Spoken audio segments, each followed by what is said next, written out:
அனைவருக்கும் வணக்கம். இப்போ ஒரு 7 வகை பலகாரங்கள் எப்படி செய்கிறதுன்னு பார்க்கலாம்.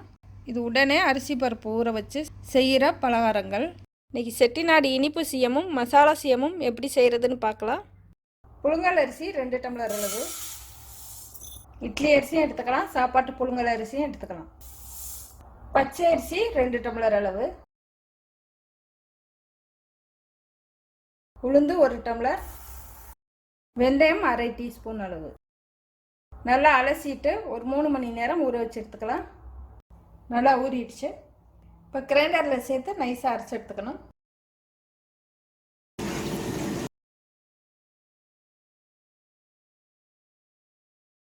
நல்லா நைஸாக அரைப்பட்டுருச்சு, எடுத்துடலாம்.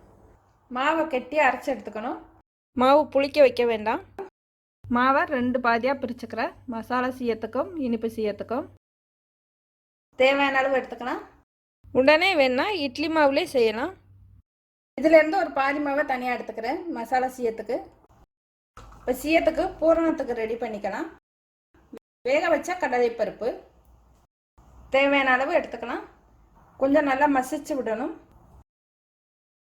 தேங்காய் பூ தேவையான அளவு, ஏலக்காய் சுக்குத்தூள், சுத்தமான நாட்டு சர்க்கரை, கருப்பட்டி, வெல்லம் எது வேணாலும் சேர்த்துக்கலாம். கல் மண் இருந்ததுன்னா கெட்டியாக பாகாக காய்ச்சிட்டு வடிகட்டி எடுத்துக்கணும். அதுக்கப்புறம் இதெல்லாம் அதில் சேர்த்து கலரி எடுத்துக்கலாம். தேவையான அளவு இனிப்பு. இப்போ இதை அடுப்பில் வச்சு கலரி எடுக்கணும். அப்போ தான் வெல்லம் உருகி சேர்ந்த மாதிரி வரும். கெட்டியாக வந்துருச்சு, அடுப்பாக பண்ணிடலாம். நல்லா ஆறினதும் சின்ன சின்னதாக உருட்டி எடுத்துக்கணும். சின்ன சின்ன உருண்டையாக உருட்டி எடுத்துக்கலாம். ஒவ்வொரு உருண்டையாக எடுத்துகிட்டு இந்த மாவில் நனைச்சி எடுத்துக்கலாம்.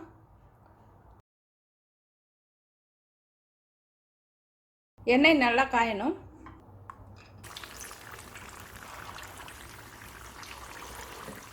முதல்ல சேர்த்ததெல்லாம் எடுத்துடலாம்.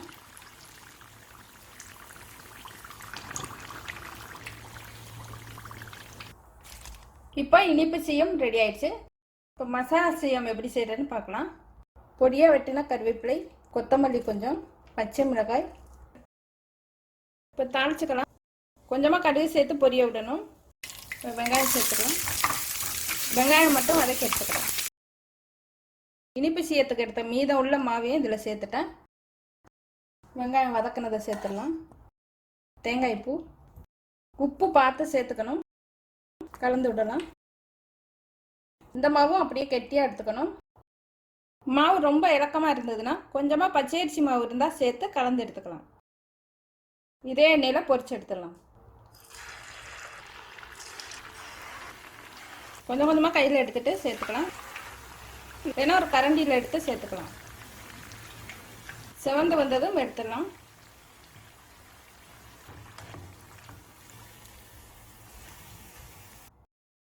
இப்போ மசாலா சீயமும் ரெடி ஆயிடுச்சு. இப்போ இனிப்பு சீயமும் மசாலா சீயமும் ரெடி ஆயிடுச்சு. வெள்ளை பணியாரத்துக்கு ஊற வச்சுக்கலாம். ஒரு உலக்கு பச்சரிசி தலை தட்டி எடுத்துக்கிறேன். மேலே கொள்கிற அளவுக்கு உளுந்து நல்லா அலசிட்டு 3/4 மணி நேரத்துலேருந்து 1 மணி நேரம் ஊற வச்சு எடுத்துக்கலாம். வெள்ளை பணியாரத்துக்கு அரிசி நல்லா ஊறிடுச்சு. இப்போ மிக்சியில் சேர்த்து நைஸாக அரைச்சிக்கிறேன். நிறைய இருந்ததுன்னா கிரைண்டரில் சேர்த்து அரைச்சிக்கலாம். ரொம்ப தண்ணி சேர்க்காம நைஸாக அரைச்சி எடுத்துக்கணும். தோசை மாவு பதத்துக்கு எடுத்துக்கினா போதும். நைஸாக அரைச்சிட்டேன். ரொம்ப இலக்கமாக அரைச்சிட்டிங்கன்னா கொஞ்சமாக அரிசி மாவு சேர்த்து கலந்துக்கோங்க. கலந்துட்டு உடனே பணியாரம் சுடக்கூடாது, கொஞ்சம் நேரம் வைக்கணும். இல்லைன்னா ஃப்ரிட்ஜில் எடுத்து வச்சிங்கன்னா கொஞ்சம் கெட்டியாயிரும். அதுக்கப்புறம் பணியாரம் சுடலாம். இதில் பாதி மாவில் கந்தர்ப்பத்துக்கு எடுத்துக்கலாம். உப்பு சேர்க்குறதுக்கு முன்னாடியே எடுத்துடணும். கந்தர்ப்பத்துக்கு எடுத்துக்க போகிறீங்கன்னா மாவு நல்லா கெட்டியாக அரைச்சி எடுத்துக்கணும். முதல்ல இலக்கமாக எடுத்துட்டிங்கன்னா வெல்லம் சேர்க்கையில் இன்னும் இலக்கமாயிரும் மாவு. அப்படி ரொம்ப இலக்கமாயிடுச்சுன்னா கொஞ்சமாக அரிசி மாவு சேர்த்து கலந்துக்கலாம். கந்தர்ப்பத்துக்கு எடுத்துக்கிறேன். தேவையான அளவு இனிப்பு, அரை இனிப்புக்கு மேலே இருந்தால் போதும். ஏலக்காய் தூள் கொஞ்சமாக தேங்காய் பூ. உங்களுக்கு வேணுன்னா இந்த மாதிரி செஞ்சுக்கலாம். மாவு இலக்கமாச்சுன்னா கொஞ்சமாக அரிசி மாவு சேர்த்துக்கலாம்.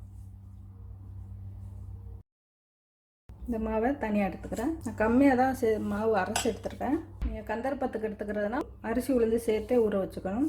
1/4 தர அளவு தான் உப்பு சுவை இருக்கணும். அந்த அளவு சேர்த்தா போதும். இந்த பதம் சரியாக தான் இருக்கும். இப்போ ஒரு பணியாரமாக ஊற்றி எடுக்கலாம். மிதமான தீயில் எண்ணெயை காய வச்சுக்கணும். எண்ணெய் காய்ஞ்சிடுச்சு. மாவை கலந்துட்டு எடுத்துக்கணும்.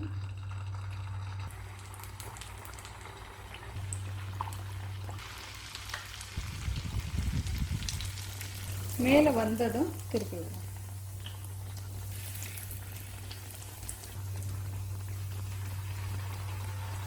மிதமாக இருக்கையில் எடுக்கணும். செவக்க விடக்கூடாது. ஒவ்வொன்றா ஊற்றி எடுக்கணும். இல்லைன்னா இந்த மாதிரி மடங்கி வரும்.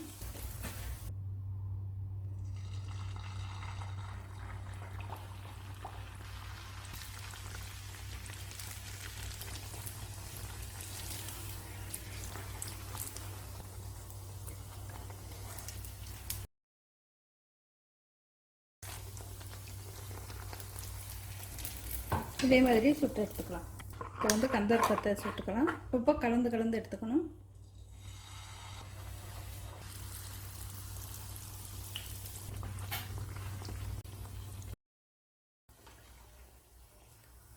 ஓரம் லேசாக செவக்கையில் எடுத்துடணும்.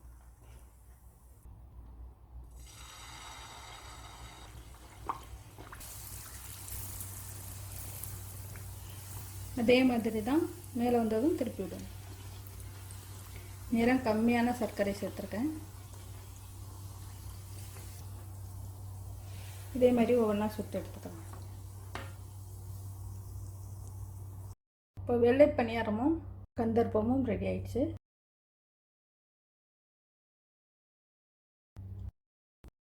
கேசரி செய்யப்படுறேன்.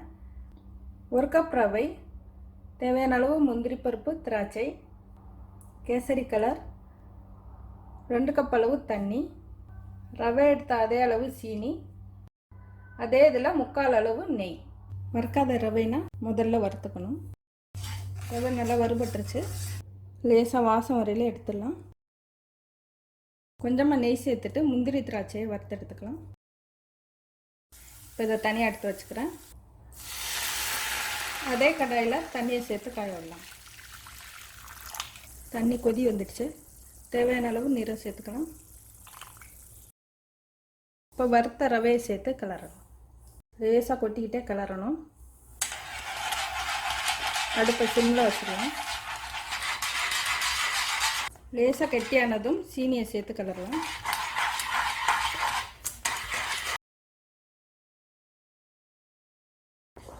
இப்போ நெய் சேர்த்து கிளறலாம்.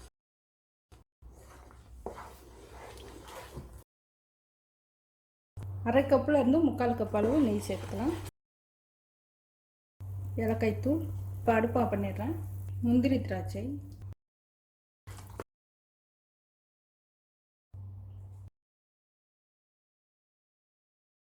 இப்போ உளுந்த வடைக்கு ஊற வச்சுக்கலாம்.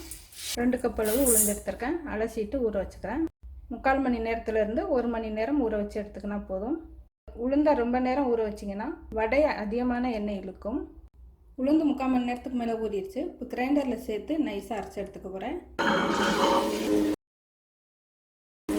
ஒரே நேரத்தில் தண்ணி சேர்த்துடக்கூடாது. தெளித்து தான் அரைக்கணும். மாவு பதம் வந்து கெட்டியாக நைஸாக அரைச்சி எடுத்துக்கணும். கொஞ்சம் பிசுறு இருந்தாலும் பரவாயில்ல.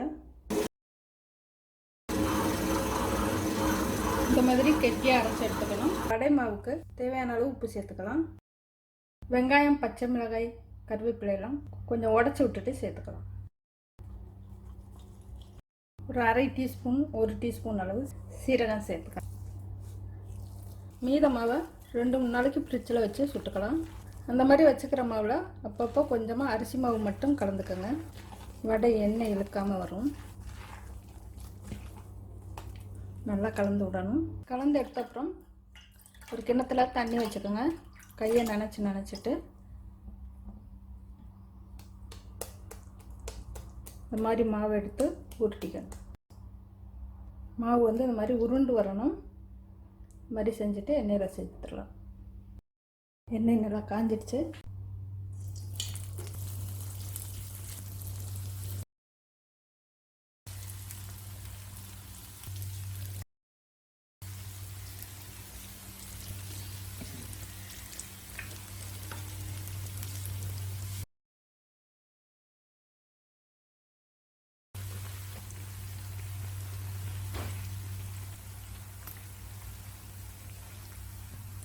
நல்லா வெந்துருச்சு, எடுத்துடலாம்.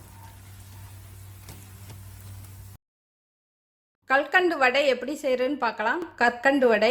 உளுந்து 1 ஆளாக்கு, டம்ளர் அளவில் 1 டம்ளர், பச்சை அரிசி 1/4 டம்ளர் அளவு, இல்லைன்னா 1 கைப்பிடி அளவு பிடிச்சு சேர்த்துக்கலாம். ரெண்டையும் சேர்த்து அலசி எடுத்து அரை மணி நேரத்துக்கு மேலே ஊற வச்சு எடுத்துக்கணும். கற்கண்டு 3/4 கப் அளவு. கொஞ்சம் பெருசாக இருக்கனால கம்மியாக எடுத்துருக்கேன். உடச்சி எடுக்கையில் சரியாக வரும். கொஞ்சம் சின்ன சின்னதாக உடச்சி எடுத்துக்கணும். உளுந்து அரிசி நல்லா ஊறிடுச்சு, மிக்சியில் சேர்த்து நைஸாக அரைச்சி எடுத்துக்கிறேன். ஏற்கனவே உளுந்து வடைக்கு சொல்லியிருக்க மாதிரி முதல்ல மிக்சியில் சேர்த்து அரைச்சிட்டு அதுக்கப்புறம் கிரைண்டரில் சேர்த்து அரைச்சி எடுத்துக்கலாம். இந்த மாதிரி அரைச்சோம்னா கொஞ்சம் சீக்கிரமாக அரைச்சி எடுக்கலாம். எண்ணெயும் ரொம்ப இழுக்காது வடை. ரொம்ப தண்ணி சேர்க்காம அரைச்சி எடுத்துக்கணும். அரிசி பருப்பு நிறைய இருந்ததுன்னா 2 தரமாக அரைச்சி எடுத்துக்கோங்க மிக்சியில். இப்போ இதை கிரைண்டரில் சேர்த்து அரைச்சி எடுத்துக்கணும். தண்ணி தெளித்து தான் விடணும். கல்கண்டு சேர்த்ததுக்கப்புறம் இன்னும் கொஞ்சம் மாவு இலக்கமாயிரும், பார்த்து சேர்த்துக்கோங்க. இப்போ மாவு சேர்த்து 2 நிமிஷம் தான் ஆகுது, நல்லா அரைப்பட்டுடுச்சு. இதில் கல்கண்டு சேர்த்து அரைச்சி எடுத்துக்கிறேன். கல்கண்டு அரைப்பட்டதும் மாவெல்லாம் எடுத்துடலாம்.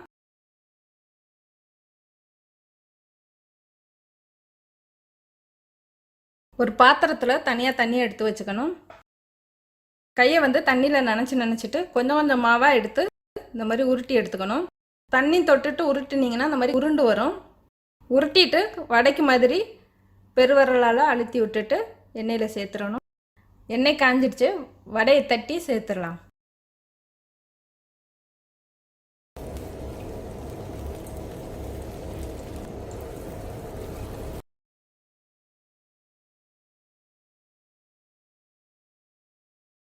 திருப்பி விட்டு மிதமான தீயில செவக்க பொரிச்சு எடுக்கணும்.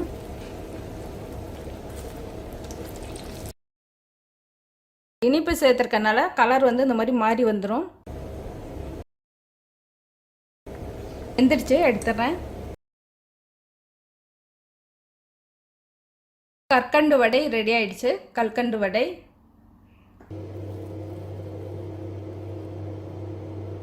உள்ளேலாம் நல்லா வெந்து பஞ்சு மாதிரி இருக்கும். எண்ணெய் அதிகமாக இழுக்காது.